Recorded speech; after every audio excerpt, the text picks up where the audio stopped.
घेऊन आली आहे गोष्ट लहान मुलींसाठी. आणि ती गोष्ट आहे सिंड्रेला नावाच्या दयाळू मुलीची. ही गोष्ट खास आपल्या लहान मुलींना नक्की सांगा.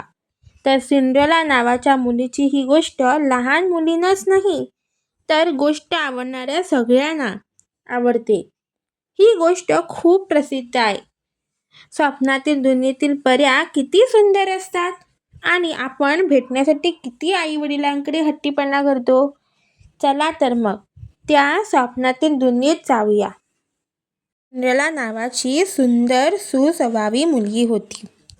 तिची आई लहानपणीच देवाघरी गेली होती, म्हणून तिच्या वडिलांनी दुसरे लग्न केले. सावत्र आई सगळ्याच वाईट स्वभावाच्या नसतात, तर प्रेमळ सुद्धा असतात. सिंड्रेलाला 2 सावत्र बहिणी होत्या. सावत्र आई आणि तिच्या मुली सिंड्रेलाचा तिरस्कार करत असत. सावत्र आई आपल्या मुलींवर खूप लाड करायची आणि सिंड्रेलाला घरकाम करायला लावणे, फाटके कपडे देणे, खूप त्रास द्यायची. स्वयंपाकघरातील राखेत काम करत असायची, म्हणून तिला सिंड्रेला नाव ठेवले गेले. सिंड्रेलाची सावत्र आई आणि तिच्या सावत्र बहिणी नेहमी छान छान कपडे, दागिने घालून नटत असतात, पण सिंड्रेलाला मात्र फाटके कपडेच, जुने पुराणे घालावे लागायचे. आईचे बघून त्या बहिणीसुद्धा सिंड्रेलाचा त्रास द्यायच्या. काम करून सिंड्रेला नेहमी थकलेली असायची. तिचे कपडे मळलेले असायचे, म्हणून तिच्या सावत्र बहिणी नेहमी चिडवायच्या. पण ती सर्वजण एवढे वाईट करून सुद्धा ती सिंड्रेला त्यांच्याशी कधीच वाईट वागली नाही. एकदा राजवाड्यात एका शानदार पार्टीचे आयोजन करण्यात आले. राजकुमार लग्नाचा झाला होता. त्या मेजवानीत राज्यातल्या सगळ्या तरुण मुलींना आमंत्रित केले गेले. या मेजवानीमध्ये आलेल्या एखाद्या मुलीसोबत तो लग्न करणार होता. बहीण सिंड्रेलाला घरी सोडून नवीन कपडे घालून पार्टीला जाणार होती. सिंड्रेला खूप दुःखी होऊन रडत होती. राज्यातल्या तरुण मुलींना बोलावले म्हणून आता आपल्याला जायला मिळेल, सिंड्रेलाही वाटत होते. त्यामुळे तिला मेजवानीला जायची उत्सुकता होती. सिंड्रेलाला कधीच तिच्या आईने कोणाकडेही मेजवानीला नेले नव्हते. तिने राजकुमाराला कधी पाहिले नव्हते, पण राजमहाल पाहायला मिळेल, छान जेवण मिळेल, रोजच्या कामाऐवजी थोडा बदल होईल म्हणून ती खुश होती. एरवी तिला शिळेच अन्न मिळायचे. सिंड्रेलाने आपल्याकडे असलेल्या जुन्या कपड्यांपैकी त्यातला चांगला दिसणारा ड्रेस त्यांनी घालण्याचे ठरविले. तिच्या सावत्र बहिणींनी त्रास देण्याची ही संधीही सोडली नाही. ती म्हणाली आईला, राज्यातल्या सगळ्या तरुण मुली म्हणजे सिंड्रेला पण मेजवानीला जाता येईल का? आई कडव्या तोंडाने बोलली. छे, राजकुमाराने लग्नासाठी मुली बघायला म्हणून मेजवानी आयोजित केली आहे. ती काही असल्या मळक्या कपड्याला मुलकणीशी लग्न करणार आहे का? तिचा हा अवतार पाहून तिला कोणीही आत घेणार नाही. काही नको, उगाचच तिथे जाऊन आपली लाज काढणार. सिंड्रेला, तू बाई घरातच राहा आणि भांडी कपडे धु. सिंड्रेला खूप दुःखी झाली आणि सर्वजण निघून गेले. ती एका झाडाखाली विचार करीत बसली असता तिचे रडणे ऐकून परीमाता प्रकट झाली.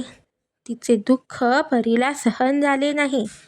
तिने आपल्या जादूच्या काठीने सिंड्रेलाच्या फाटक्या कपड्याचे एका सुंदर रेशमी झग्यात बदलून टाकले. तिला हिऱ्याचे दागिने आणि चमचमणाऱ्या काचीच्या बूट दिले. तिने एका भोपळ्याला रथ आणि उंदीराचे घोडे बनवले. परीमातेने बजावले, हा जादूचा प्रभाव फक्त रात्री 12 वाजेपर्यंत राहील. सिंड्रेला अजूनच खूप सुंदर दिसायला लागली.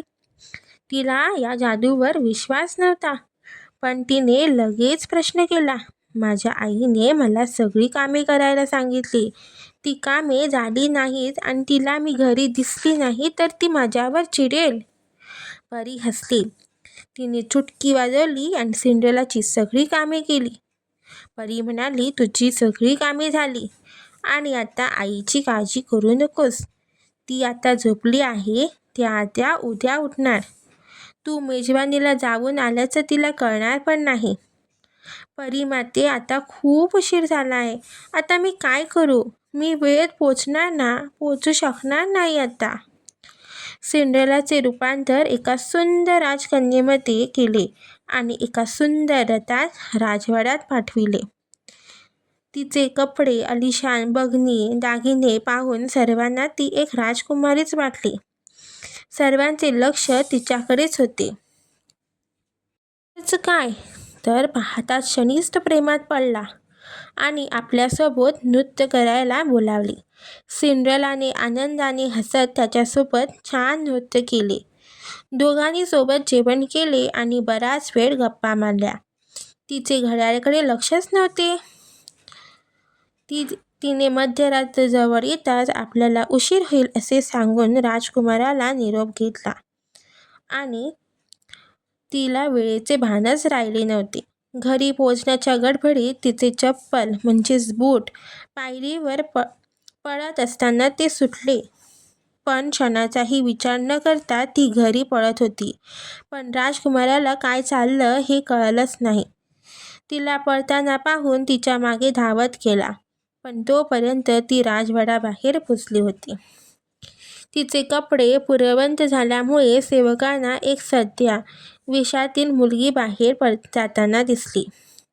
तिच्या बहिणीही तिला असे कधी न बघितल्यामुळे ती दोघेही ओळखले नाही. पण राजकुमार फक्त त्या सुंदर मुलीलाच बघत तिच्याशी नाचत होता हे ती रडत रडत आपल्या आईला सांगत होती. सावत्र आईला खूप वाईट वाटले. त्यांच्या गप्पा ऐकून ऐकून सिंड्रेला आपली रोजची कामे करत होती. राजकुमाराशिवाय आपल्याशी एवढे चांगलं कोणीही बोललं नाही, त्यामुळे तिला राजकुमार खूप आवडला होता. राजकुमारही तिच्या प्रेमात पडला होता. कुठे गेली हे कोणालाही कळले नाही. राजकुमाराला असे का केले असावे हा विचार करून दुःखी झाला. राजपुत्रांनी बूट पडलेले दिसले आणि ठरवले की ज्या मुलीच्या पायात हा बूट बसेल तिच्याशीच तो लगीन करील. राजपुत्राचे सैनिक घरोघरी जाऊन बूट घालून बघू लागले. शेवटी ते सिंड्रेलाच्या घरी आले. सावत्र बहिणीने बूट घालण्याचा प्रयत्न केला पण बूट खूप लहान होता. जेव्हा सिंड्रेलाने बूट घातला तेव्हा तो अगदी बरोबर बसला. सिंड्रेलाच्या दोन्ही बहिणी आणि आई चकित झाली. सिंड्रेलाने आपली हकीकत राजकुमाराला सांगितली. राजकुमाराने तिला लग्नाची मागणी घातली. आता सिंड्रेला राजकुमाराशी लग्न करणार आणि ती राणी होणार हे समजल्यावर सिंड्रेलाची आई आतापर्यंत खूप त्रास दिल्याबद्दल क्षमा मागितली. सिंड्रेलाने मोठ्या मनाने त्यांना माफ केले. सिंड्रेला आणि राजकुमाराचे धूमधडाक्यात लग्न झाले आणि त्यांची एकमेकांसोबत आनंदाने राहू लागली. कशी वाटली सिंड्रेलाची म्हणजेच एका गोड मुलीची गोष्ट? कमेंट करा, लाईक करा आणि माझा यूट्यूब चॅनल सबस्क्राईब करा. माझे व्हिडिओ लहान मुलांना नक्की दाखवा. तसेच गोष्ट आवडणाऱ्या सर्वांनी पहा. बंधातून साऱ्याने मला स्वप्न पाहते मी रोज तुझे. तूच बदलशील एक दिवस आयुष्य माझे. एक दिवस तू माझ्या समोर येना. मन माझे जाणून तू घेना.